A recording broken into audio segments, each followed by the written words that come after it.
आदल्या मॅचमध्ये तुम्ही सेंचुरी केली असली तरी पुढच्या मॅचला तुम्हाला शून्याने सुरुवात करायला लागते आणि आदल्या मॅचमध्ये तुम्ही शून्यावर जरी आऊट झाला असला तरी पुढच्या मॅचमध्ये तुम्हाला शून्यावरच चालू करायला लागतं।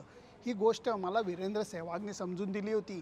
मला याची आठवण अशा करता होतीये की क्रिकेटमधला बदल हा आपल्याला एकदम नजरेत भरतोय।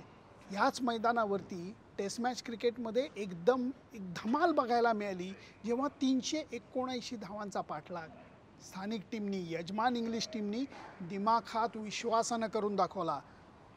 परंतु तो पराभव ते शल्य भारतीय टीमनी मागं सोडलं, कारण पहिल्या T20 मॅचमध्ये भारतीय संघाने 50 धावांचा विजय मिळवला, जो T20 क्रिकेटमध्ये खूप मोठा मानला जातो।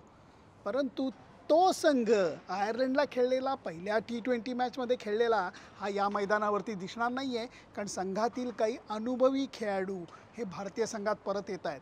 विराट कोहली घ्या, जसप्रीत बुमराह घ्या, मोहम्मद शमी घ्या, रवींद्र जडेजा घ्या, हे खेळाडू भारतीय संघात परत आलेले दिसतील आणि त्यामुळे संघाची जडणघडण ही वेगळी दिसेल।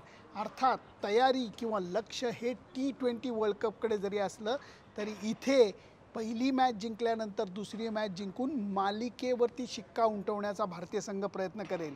या मैदानावरती कसोटी सामन्यातला आपला खेळ किंवा निकाल हे आपल्या बाजूनी लागले नसले तरी वन डे आणि T20 क्रिकेटमध्ये मात्र उलटं बघायला मिळालेलं आहे। इथं आपल्याला यश चांगलं मिळालेलं आहे। याच मैदानावरती 2013ची चॅम्पियन्स ट्रॉफी फायनल आपण जिंकलो होतो। याच मैदानावरती आपण मुख्य वर्ल्ड कपमध्ये धमाल करून दाखवलेली होती। म्हणून हे मैदान मर्यादित षटकांसाठी भारतीय संघाकरता लकी आहे। शनिवार रविवार सुट्टीच्या दिवशी लागोपाठ 2 T20 मॅचेस होणार आहेत, त्यामुळे स्थानिक प्रेक्षकांमध्ये प्रचंड उत्साह।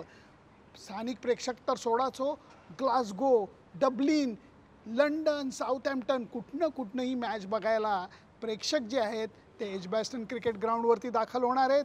मी सुद्धा तुमचा प्रतिनिधी म्हणून या मैदानावरती हजर राहणार आहे। सुनंदन लेले, एजबॅस्टन क्रिकेट ग्राउंड, बर्मिंगहॅम।